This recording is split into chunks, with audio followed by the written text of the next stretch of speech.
Praise the Lord.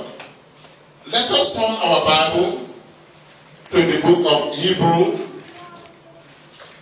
chapter 3. The book of Hebrew, chapter 3.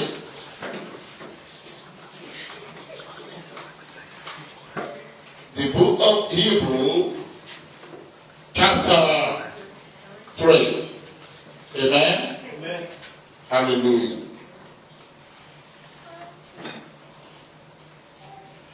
Hallelujah.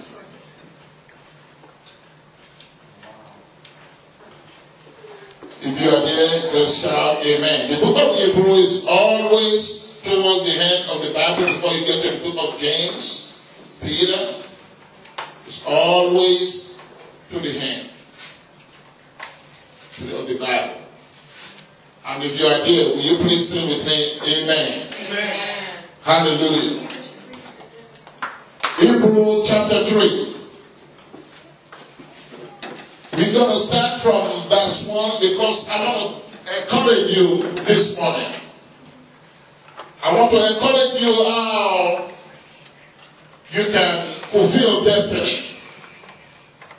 How you can run the race of life and win.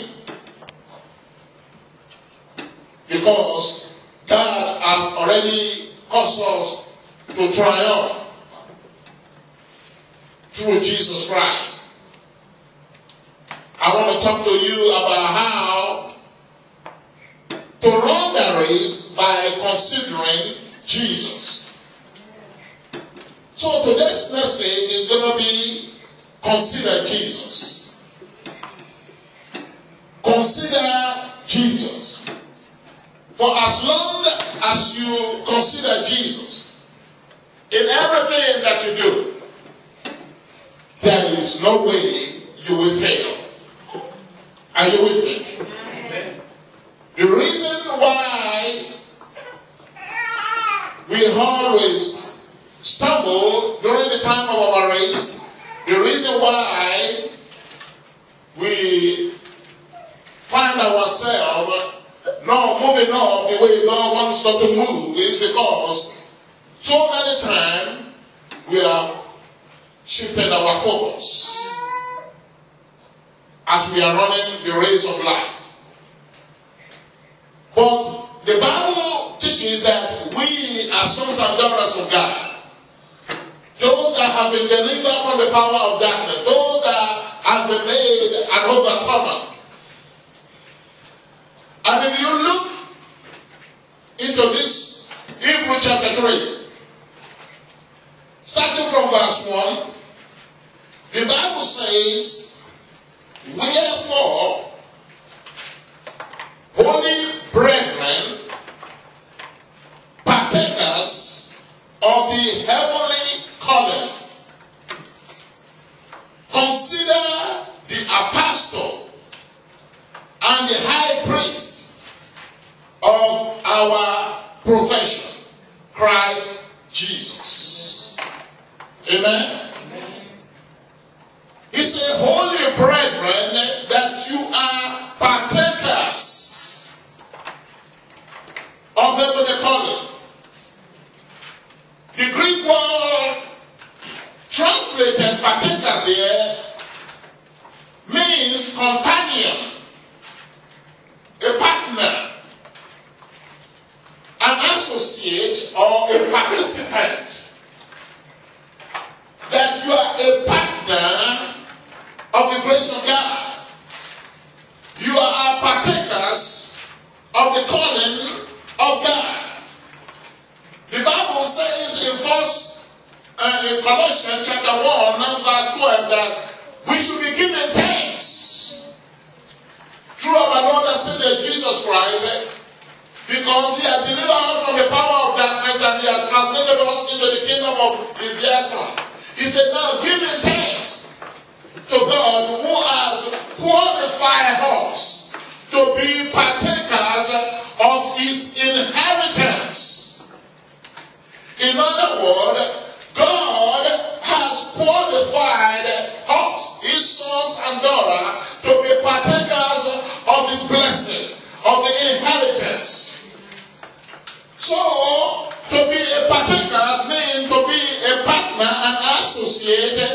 companion and a participant of what God is doing in the life of his people. So now he's saying, you holy brethren, you are partakers of heavenly calling. Notice he said heavenly calling. He didn't say earthly calling.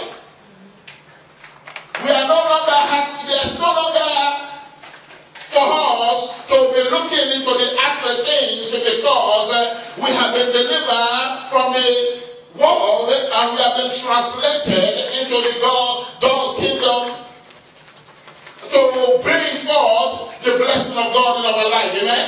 So now we have been called to this blessing of God. And it says, holy brethren, partakers of heavenly calling, it says, consider the apostle. There are so many times in our life, so many ways we see ourselves falling short of the calling of God. We are called into peace. We are called into joy. We are called into the blessing of God.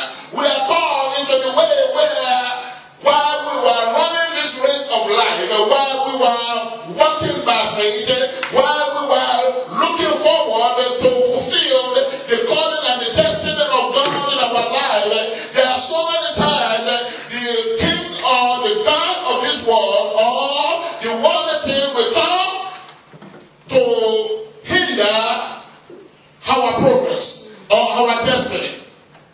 But in this passage of scripture, the Bible says, in order for us to overcome the challenges and the hindrances that the enemy want to bring our way to cause us to stumble, not to fulfill the purpose of God in our life, we must consider something. We must consider somebody. Who are we to consider? The Bible says, holy brethren, partakers of heavenly calling, it says, consider the apostle and the high priest of your profession. The word consider here, if you look at the Greek word consider, that word that was translated consider here, it means to ponder, to deliberate, study, examine, or meditate upon, or to take into account, or to pay attention. That is, or will I say, where is the focus of our attention? You will look. In this life we have a purpose. We have a destiny. We strive to fulfill the blessing and the call of God in our life. And God is saying the only way you will fulfill that purpose and that destiny is we have to consider Jesus Christ, because he's the apostle and the high priest of our profession. The word profession there is acknowledgement, to acknowledge Jesus. Jesus has already provided our salvation and all his benefits. All we have to do is acknowledge what he has already done in our life. And to consider means to consider the word of God. What is God saying in your life? Let me give you let me help you to understand what I'm trying to say. That when you are going forward in life, when you are facing storms, when you are facing trials, when you are facing challenges, we tend to take our eyes off of the world and we put our eyes on our storms.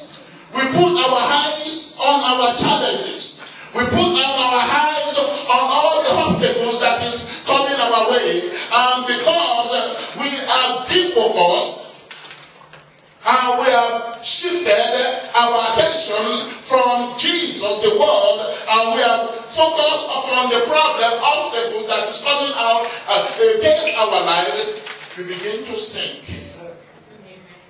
The Bible says Jesus called Peter to walk on the water.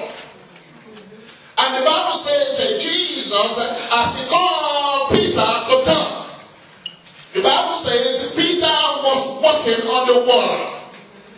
He was walking and he was and the miracle of life. But the Bible says why Peter was experiencing the blessing and the miracle of God, that there came a storm and the wind began to blow. And instead of Peter focusing upon the word come, instead of Peter looking unto Jesus that said come, Peter shifted his eyes off of Jesus and they began to look at the storm. He began to look at the problems. He began to look at all the trials and the wind that was blowing. The Bible says Peter began to sink. And Jesus, as he cried out, Lord, save me, help me. Thank God, because our God will never leave us nor forsake us, even in the midst of the storm. And here comes Jesus. Lifted Peter up and say, why do you fear? Oh, faithful, you are faithless. I said, come. You are ready.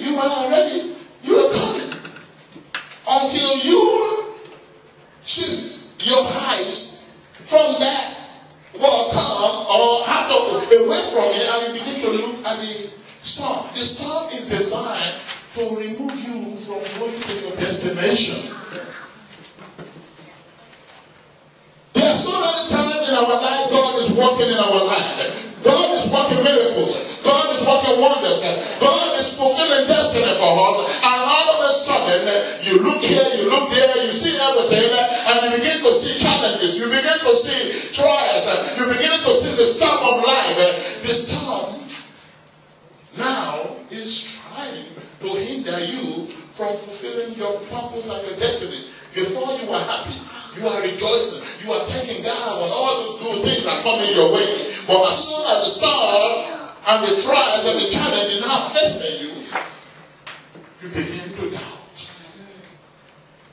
What am I saying? I'm saying to consider Jesus. To consider what is the word talking about. What does says the Lord in your life? Remember, Jesus says, in this world, you will face tribulation. God did not promise his children that storm will not come to you. He did not promise in the Bible there will be no challenges. But he's saying that when those challenges and those storms of life come against you, he said, be of good cheer. Because I have overcome the world. The storm are only coming to steal your faith. The storm are only coming to hinder you from going forward in life. He said, be of good cheer and fear not. So, I'm talking to us today. Those of us who are going through challenges. Those of us who are going through storms. God is saying today, be of good cheer. Because the storm that is coming against your life, against your children, against your finances, against your ministry, against your business, against your marriage, no matter what, anything that is going against your personal life, God is saying to you, be of good cheer, because as the storm are coming against you, and the challenges are facing you, is a way to say, oh, my promotion is coming. Listen, it's a text. Storms are tests. Storms and obstacles are tests of life. If you consider Jesus, if you consider the promise of God, you will pass the test and you will move on to the next level. Let me put it this way to you. Let me come into the natural so that we can get more understanding what I'm talking about. For you to be in school, to graduate from first grade to second grade, from second grade to third grade, you must be tested. And if you don't pass that test, you stay in that grade. But when you pass that test, they don't just take you from grade 1 to grade, first grade to second grade to third grade. They don't just take you, they put the test in front of you to see what you are made of. Whether you've been studying, whether you know what you are doing, whether you are capable to go to the next level, they put a test before you. And when you fail that test, they say you are not ready to go to the next level. So test of life. For us to go into the next level of life in God, God said the storms were made to test your faith. In the book of James chapter 1, the Bible says that James said, "Count it all joy when you fall into various trials and tribulation." Notice James did not say, "Count it all fear or murmuring or crying." He said, "Count it all joy," because it's time for you to be tested, to go to the next level. See, if they don't test you, you can go to the next level. He said, "Count it all joy when you fall into various trials and tribulation." He said, "Well, because the testing of your faith." Is that what it says in James chapter 1 verse 2? He said, "My brethren," you see, in that passage of scripture in James chapter 1, in verse 1, the Bible is saying that James was encouraging the brethren. You can go in and over there. James is the next chapter after Hebrew. So if you look at that James chapter 1, James in verse 1 says, "A servant of God and of the Lord Jesus Christ, to the 12 tribes which are scattered abroad, greeting." Listen, the people of God in the early church, they have just gathered together. They have prayed. And as they were praying, the persecution came against the church. Because they did not want the people to talk about Jesus. They did not want them to go and do the witnessing and the Great Commission. And persecution came and people were beheaded. People are put into prison. People are put into jail. And the Bible says that the people scattered. They scattered abroad. And James here is saying, James, a servant of God and of the Lord Jesus Christ, to the 12 tribes which are scattered abroad. Because of all the persecution that came, they scattered. And James is encouraging them in this passage of scripture. And James says, "Brethren, count it all joy when you fall into this temptation, into this trial, because this is the test of your faith." The testing is you're going to fail if you draw back and you cease from ministering the gospel. You cease from telling people about Jesus. The strategies of the enemies is to stop you from going forward in the ministry. Is to stop you from preaching about Jesus that he saves life. This is strategy that the enemy is bringing against you. And James is saying, "Hey, do not be don't murmur, don't cry, don't fear, because you must notice that it is a test. But God has given you victory." He said, "Count it all joy when you fall into this day of trial and tribulation, because the testing of your faith, what? Cause what? He said, the testing of your faith, he said, he worketh what? Patience." He said, "But let patience have perfect work, that ye may be perfect and entire, wanting nothing." James is saying, this is a test for the enemy to stop you from moving forward. Because you have a goal, you have visions, you have plans, you have the purpose in your life. When problem is coming against any areas of your life, stop looking at your storm. Stop looking at your problems. Stop looking at what the enemy is doing. Because this is what will remove you from the purpose of God. Your job, when you are given a test in school, your job is to solve the problem so that you can move to the next level. But because you are, unless the only way you will now solve that problem, you have been missing school. You have not been going to school. And you have not been reading your books. And then you can't pass the test. And that's why you see many Christians today, they were falling, they were going to fear, they were sinking because they've not been going to church. They've not been studying the word. So they don't know what God says the Lord. And because they don't know what God says the Lord, and when the storms and the trial come their way, they don't know how to solve the problem. And they don't know how to pass to the next level. Somebody shout hallelujah. God is the God of promotion. God is the God that has given his children victory. He said, power has been given to me in heaven and on earth. He said, go ye into the world. He said, I give you the power to tread upon the serpent and the scorpion and overhaul the power of the enemies. He said, nothing shall my enemies hurt you. God says that you are an overcomer. God says that this is the victory that overcomes the world. Even our faith. Our faith in Jesus Christ has given us victory over every challenge. Our faith in Jesus Christ has caused us to triumph.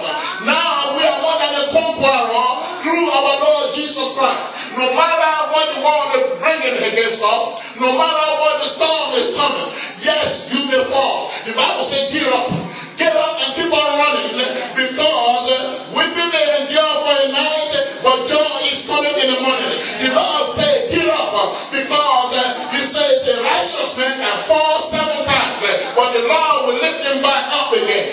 Never doubt, never believe that you will never make it. God will help you, because he's your present help in time of trouble. No matter what is going on in your life, if you can consider the world will take you to the other side. Jesus told his disciples, he said, let us go to the other side. And as they were in the boat, as they were going onto the other side, there comes the storms, there comes the wind, trying to stop them from going to the other side. And the Bible said they feared. And Jesus said, why do you fear? Because I said, we're going to the other side. See, if you can just remember, you should have said, instead of calling me, you should have said, peace be still. Jesus said, we're going to the other side. You know, when you said that, then they see themselves on the other side. But they were fearing and they were scared, and Jesus had to say, peace be still. Amen? Amen. In your storm, God will bring forth peace. In your storms, in your trials, God will calm the storm for you. In your storms, God has given you the power to say, I'm going to the other side. The only thing I want to ask you, are you ready to face the test? Are you ready to pass the test? If you want to pass the test, you must be in class. If you want to ready to pass the test, you must study your book. And when you study your book and you stay in class, when it's time for the test, you look and consider Jesus.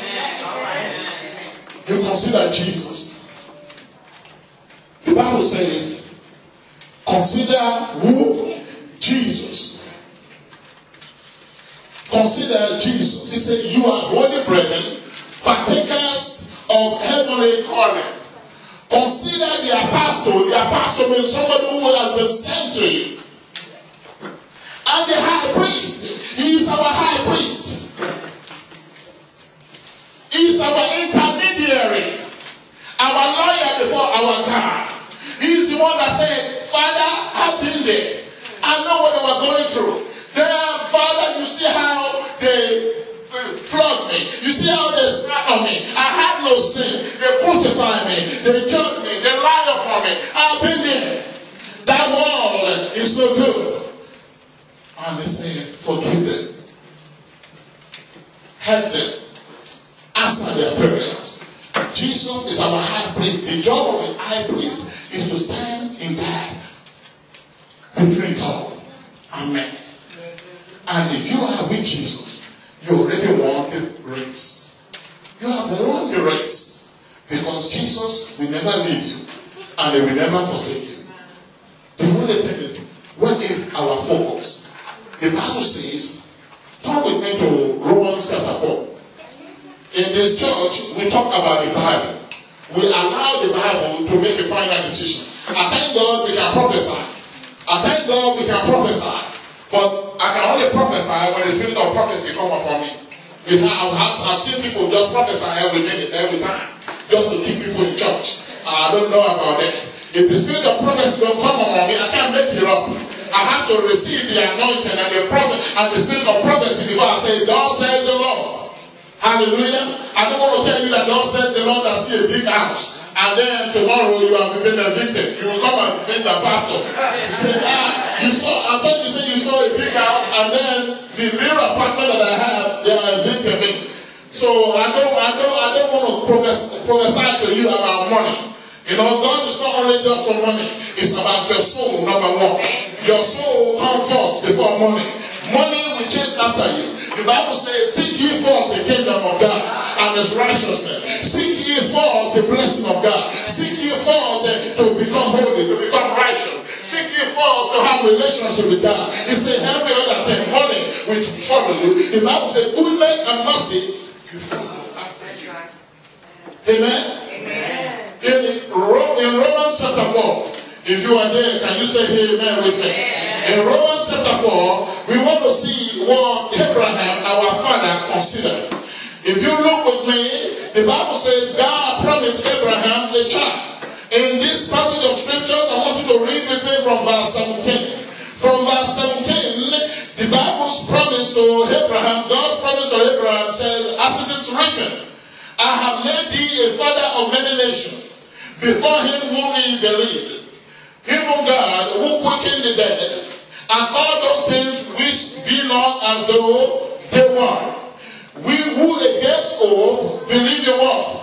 Believe in hope, that he might become the father of many nations, according to that which was spoken, so shall thy seed be. And in verse 19, I want you to notice verse 19. The Bible says, and be not weak in faith. That means Abraham was not weak in faith. He considered not his own body. Abraham was not considering his problem. His eyes is not upon, I'm 100 years old. How am I going to have a child when I'm 100 years old? But God, the Bible says, he believed, he said against hope, he believed in hope. That means against the natural hope. In the natural, it is impossible for a 100-year-old man with a 90-year-old woman to be together and have a kid. And the Bible says against that hope, he believed in another hope. The hope that he believed in is the hope of considering God's promises. The Bible says God spoke to Abraham that he will have a child. That settled it.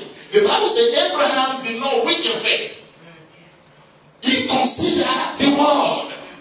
He considered Jesus. Notice what it says in verse 19. He said, be not weak in faith. He considered not his own body, now dead, when he was about 100 years old, neither yet the deadness of Sarah's womb. He staggered not at the promise of God. He did not doubt at the promise of God that he would get a child. True unbelief. But the Bible says, but was what? Strong in faith. Amen. The Bible says that he was strong in faith, giving glory to God. That means that he already trusted God that what God has said will come to pass. I'm not looking about my whole age. I'm not looking at the whole head of my wife.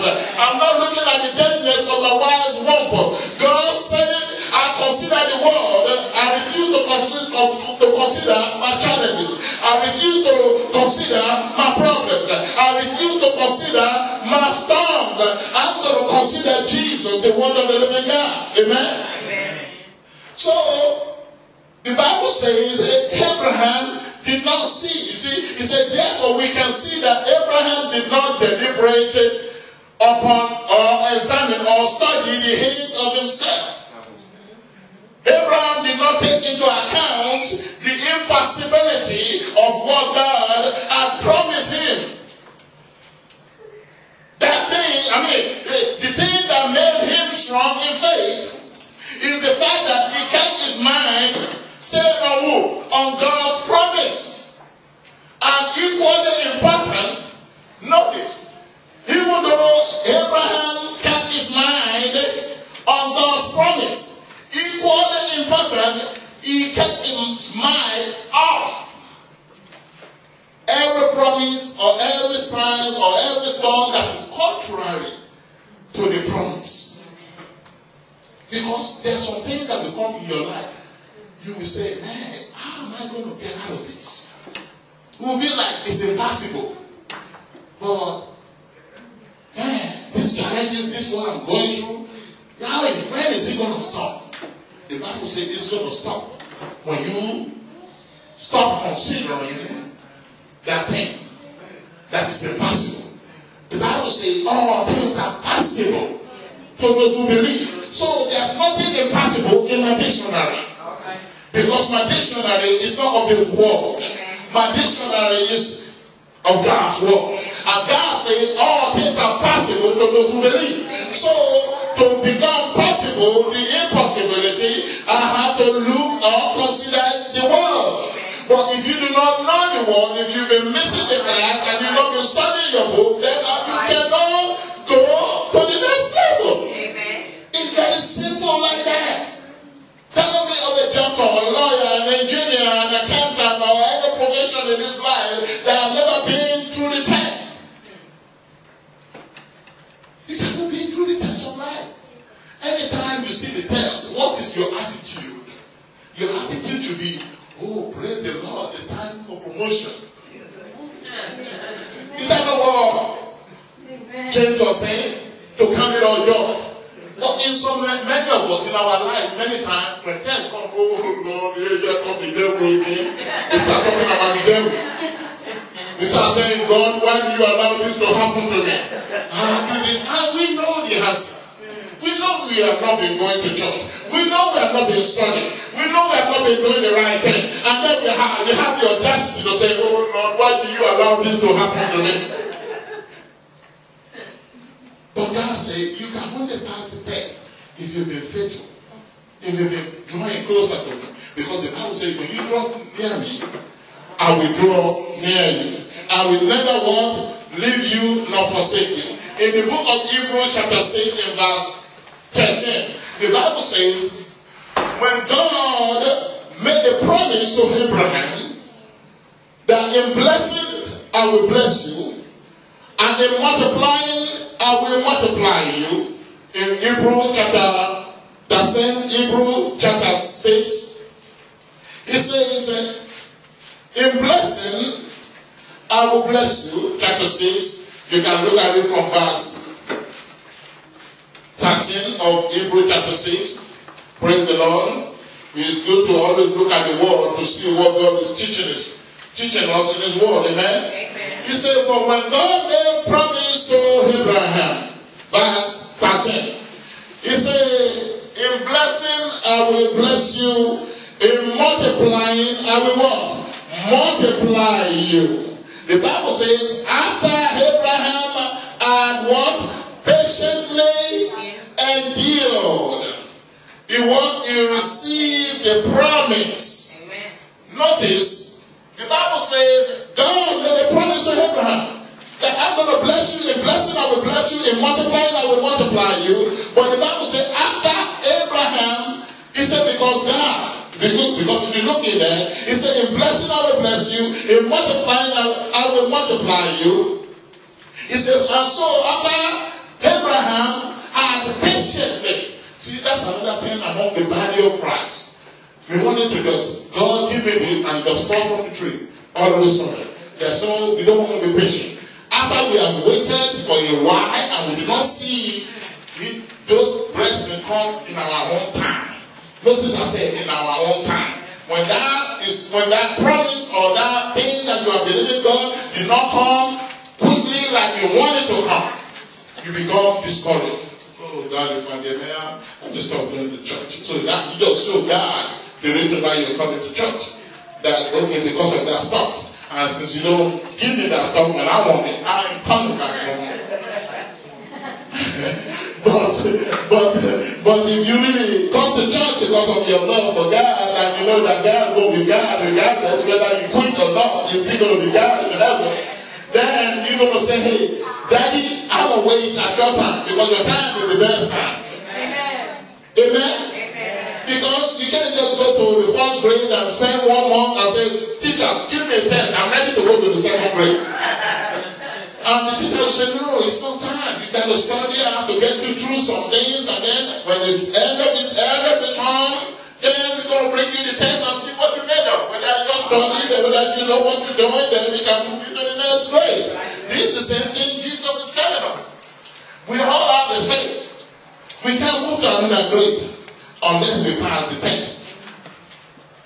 Some of us, we say we want to lose weight, and God said you can't even pass the test of a cookie. You can't pass the test of a cookie, and then we say you want to lose up the weight. I passed the test of ice cream. My wife know that. I passed the test of ice cream, and I'm trying to pass the test of soda right now.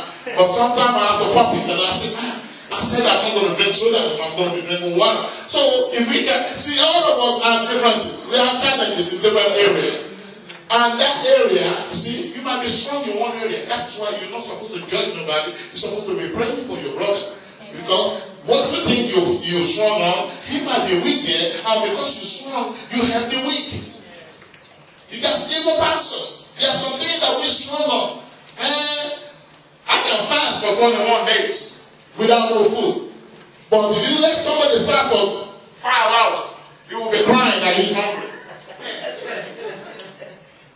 So, and that same person that can fast for 21 days, the other person that cannot fast for 5 hours, he can say, hey, see me, how skinny, how good I am. I don't.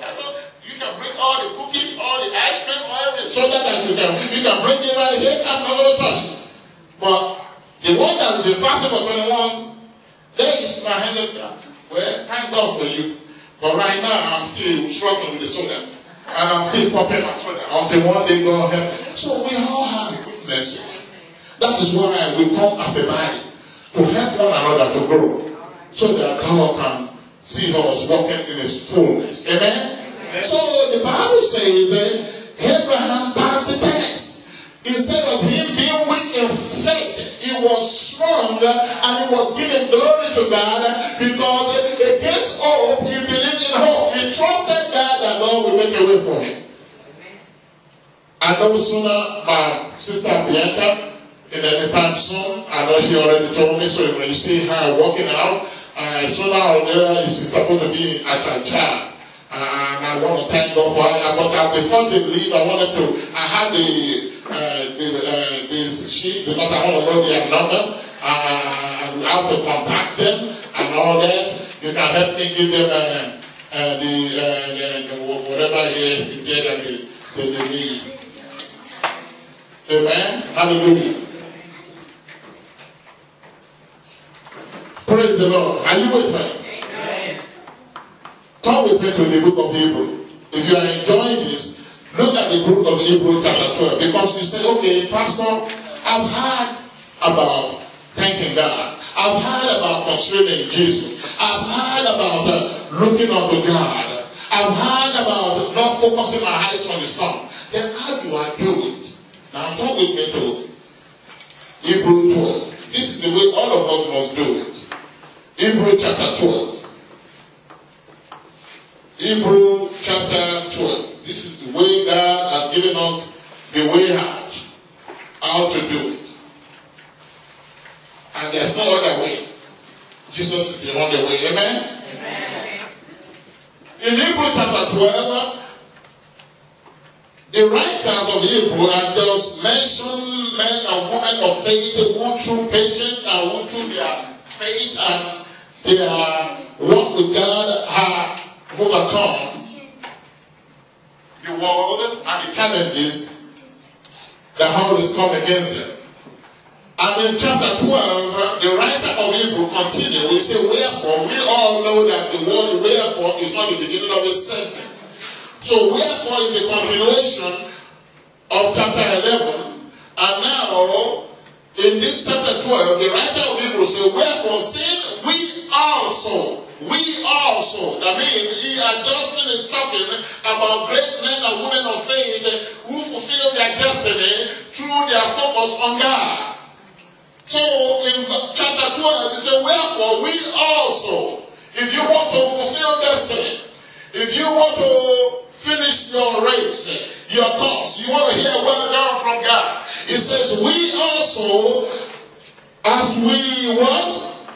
As we are surrounded by so great a cloud of witnesses, those men and women of God that has passed to heaven, that has finished their race.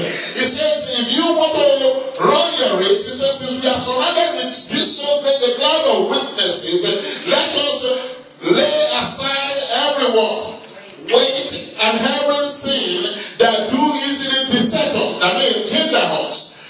moving forward. He said, let us lay aside every weight. There's a difference between weight and sin. Weight are things that you do that is not wrong, but it's taking your time from moving up in life. It's taking your time from coming to church or studying the word or focusing on considering Jesus. Those are the weight. He said, lay aside this weight. It could be, your weight could be television. Your weight could be computer. Your weight could be your friend that you just want to spend time with. Your weight could be just going to look and see football. It could be anything that is not wrong in doing, but you are spending too much time in doing those things. And because of too much time that you put on those weights, those things, it become a weight. It becomes an hindrance. It's taking your time in studying the word. It's taking your time in coming to church. And those things are not bad, because I don't teach about you don't watch television. You can watch television, but if you are watching television 6 hours and you can't even read the Bible 10 minutes, something's wrong. So you are making those to become weight for you. You are making those things to become an hindrance for you, because you can't pass the text. You can't go to the next level, because instead of you reading your textbook, instead of you coming to class, you are allowing those weight to stop you from going forward. Amen? And they say we have to lay aside. This is God's way of coming out. This is the way you will fulfill destiny. He said, lay aside every weight and the sin. All of us, the Bible says, all have sinned and come short of the glory of God. All of us have trouble. All of us have challenges. So he said, we are also, since we are surrounded by this so great a cloud of witness, let us lay aside every weight and the sin that so easily besets us. And let us do what? He said, let us run with patience. Whether you are blessed and you are highly favored, I know you got to get to your job, but I thank God for you. May the peace of God be with you. I'll see you again. Yeah, go to work. The Bible says you don't work, you don't eat. So you got to go to your job. God bless you, and we'll be calling you guys. All right, be blessed. So the Bible says, as we lay aside this weight and the sin that so easily beset us, it says, let us walk, run the race with patience. The race that is set before us. That means each one of us, we have the race to run. The race of your life. Do you want to fulfill your destiny? Do you want to fulfill the purpose of God in your life? God said that race is, you don't set that race by yourself. The Bible says, run the race that is set before you. That means God set that race for you. God has a destiny for you. God said the plan that I have towards you is the plan of peace, not of evil, to give you hope and to give you a future. God said, I want you to have an expected hand. That means I want to bless your success. I want to bless your life. People of the world that you are messing with, when you come out of them, when you get with me, when you submit to me, I will bless you so much you become a light to those who are in the world. And those people will come out from their darkness and become peace. Ah, brother, you are getting blessed. You are walking in peace. Lord, I see the great thing in your life. I want to go. I want to taste the goodness of the Lord. And your life will become a testimony. Your greatest Bible, the greatest testimony is not the Bible. Because the Bible is already a testimony all over the world. The greatest testimony is your life. Because if you want to tell the people the Bible is real, then you must be able to show that that is your testimony. Are you with me? If you want to show the world this world, God is real, and you live this Bible, your life of a testimony will show that, oh my God. Because you can carry the Bible. When I say your greatest testimony, it's not the Bible you need. Some people carry the Bible, but when something happens, they say, I have to put the Bible down. They say, oh, fine, this, when things happen, they threw the Bible down. Say, they toss you out, and they said, after they toss you out, they carry the Bible again.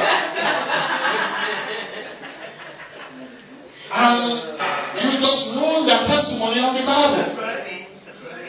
But if your lifestyle is peaceful, is full of joy, and is full of radiance, the glory of God is in your life. Listen, you don't have to carry the Bible. You just have to say, Jesus loves you. And they see that glory. They just draw closely. So, the Bible is just a book written in ink and pen. Until this word become Rhema. Right now, it's just logo. The real word is Jesus. So, you can carry a Bible written in ink and pen. You can carry it anywhere. Some people even put it behind their pillow. No. Some people are even worshiping their book. They will put it right in front of their bed. Every night they will bow down to the Bible. The Bible is nothing. It is Bible. It's written in ink and pen. Until it jump out and become real, it can impact your life. It's a written word, but the written word must become spoken word. It must become Jesus in your heart before it begins to take effect in your life. The devil knows the Bible. The Bible says the devil believes too and he trembles. So, this Bible is nonsense. That means you can't use your sense to understand this book. You must use your heart to understand this book. So it's nonsense. I don't know how you people say nonsense. No. When I say nonsense, it means that you don't use your sense. Don't say, pastor will say the Bible is nonsense. Yeah, it's nonsense. Yes. You can use your sense, your mind, to understand this word. Because if you can use your mind, you got some lawyers, magistrates, doctors that read the Bible, they don't know what the Bible is talking about. And you see somebody don't go to school, pick up this Bible and they become real. The Holy Ghost has to teach you this word. So you can use your sense to say, okay, I don't need to go to church, I don't need nobody to tell me anything, I can read by myself. You're just going to mess it up. Why do you think God set up the church? So the Bible says, as we are running the race that is set before us, we must run it with what? Patience. It's not a dash. It's a marathon. Your race is a marathon. You don't compare each other when you're running your race. If you have run the race and you have big houses, cars, and everything, praise the Lord for him. The same God that did it for you, he will do it for me. In my own time, at my own season. Yes, you are enjoying breakthrough right now. My breakthrough is coming. In God's timing, all I'm doing, I'm running out of my race. I don't run my race. I'm striving to be in the class. I'm striving to read my textbook. I'm striving to have connection with my teacher. And then God will promote me during the time of test. So he's saying, I have set before you the race. Now I want you to notice something right here. He says, let us lay aside the weight that the sin that you so easily beset us, and let us run with patience the race that is set before us. The Bible says in the verse 2, it said, looking unto who? Christ. He said, looking unto your storm. Did he say, looking unto your problems? He said, looking unto Jesus. Our problem is that we look into our problems. What is wrong with the church? When problems happen in your life, in your business, in your job, and with your co-workers, among your children, in your marriage, you shift your eyes on the solution, Jesus, and you begin to look about what is going on in your situation. And instead of you solving the problem, you're talking about the problem. The more you talk about the problem, the greater your problem becomes. Do you know that? Because you are magnifying that problem. You are the one that is put the fire. There's the power and death is in the life of the dog. The more you spreading your problem, you go to sister so, you tell them about the problem. You agree. The Bible says we are two agree. You know, how can two agree unless they work together? You join your faith to talk about your problem to sister so. He release faith with you and he agree with you, and then problem become bigger. And then you go to your teacher, you tell your teacher about your problem. Then you go to your friend. Then you go to your dad. Then you go to your mom. Then you go to your everybody, and you begin to make that problem become bigger. Instead of saying, can you join faith with me? what God has said. That they trying to chase me out of my job. But God says He will supply all my needs. And I believe God's going to help me. Let us join hands together and talk about this solution. And God is going to make a way for me. Or what is it, that problem that comes in your life? Look unto Jesus. The Bible says, the way to run that race, the way to fulfill your destiny, it says, looking unto who? Jesus, who is what? Ooh. He said, looking unto Jesus, who is the author and finisher. Do you know that the Bible is saying that? What the Bible is saying is, He started your life. He's the author, the one that started your life. He's the finisher. He's the one that's going to finish your life. Don't start your life with Jesus and then at the middle of the road you say, let me take your life from now. That is okay. I can handle my life now. And you begin to run that right, and then you see yourself messing up again. He started it. He's going to finish it for you. If you want God to finish it for you, if you start with Jesus, you must finish it with Jesus because He's the author and He's the finisher of your faith. Now, look at what He says when He finished that. He said, well, He's the author and what? Finisher of what? Of our faith. Who for the joy that was set before Him, He endured the cross, despising the shame, and He sat down at the right hand of the throne of God. Now, look at what the Bible says. When Jesus came to run His own race, to fulfill the assignment, the Bible says He endured all the challenges, all the trials. He was despising the shame. The son of the living God. They talk bad about Him. They pat on Him. They do a lot of things for Him. He did not consider what they were doing because He's saying it right here. Look at verse 3. For consider Him. Is that what it says in verse 3? It said, for consider Him that endured such contradiction of sinner against himself. When he was running that race, when he came to fulfill the assignment that God sent him to do, they were about to destroy him. They mocked him. They beat him up. They nailed him on the cross. But he refused to look at what they were doing. His eyes were set upon God, who gave him an assignment. He said, remove this cup from me. He said, but nevertheless, let your will be done. It's not about me. I have to fulfill my assignment.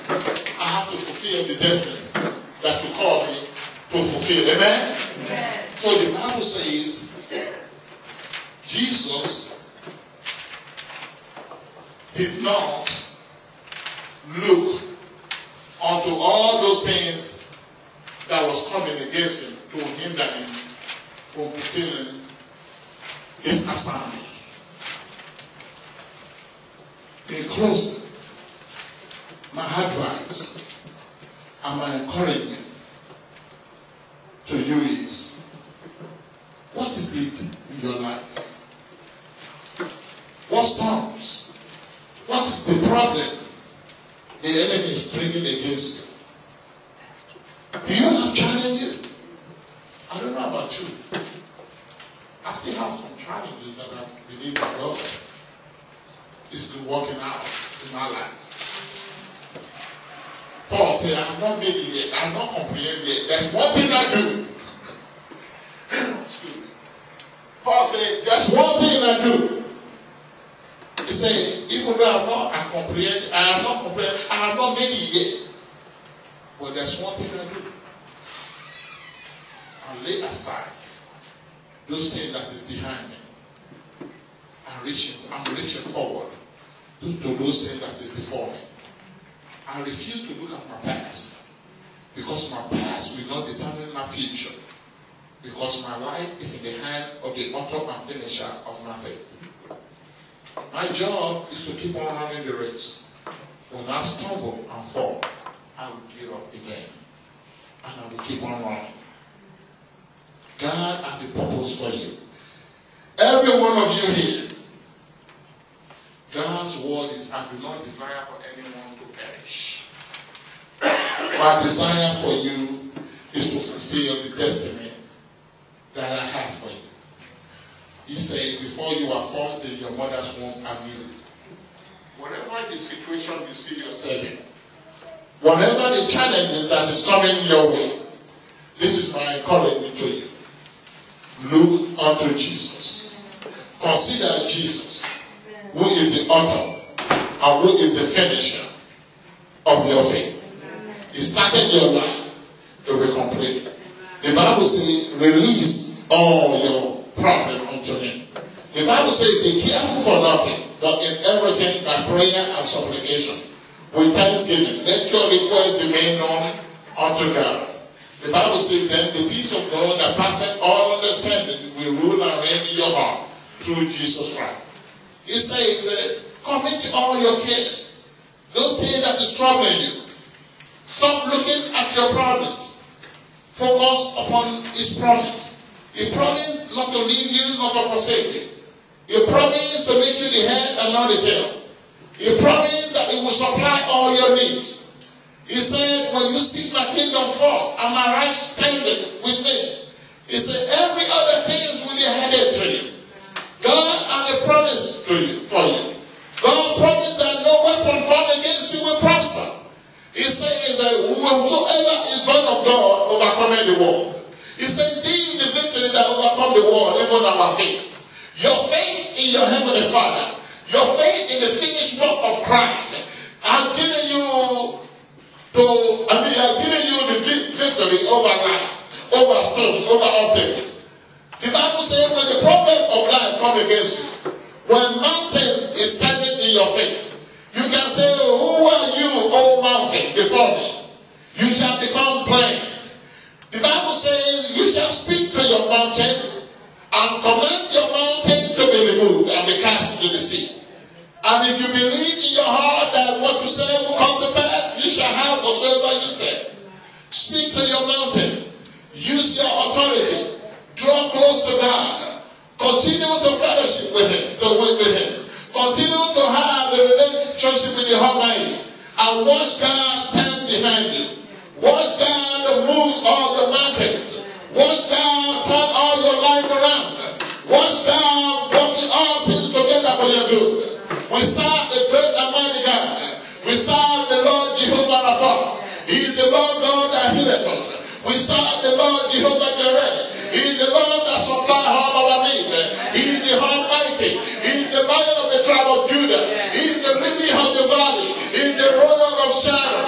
He is all who you can call him to be. He is the great I am, our good shepherd. He is the one that God sent into the world to redeem us from our own destruction. If you are here this morning, you want to have a word of prayer. You need prayer for one thing or the other. I challenge you, this is the opportunity.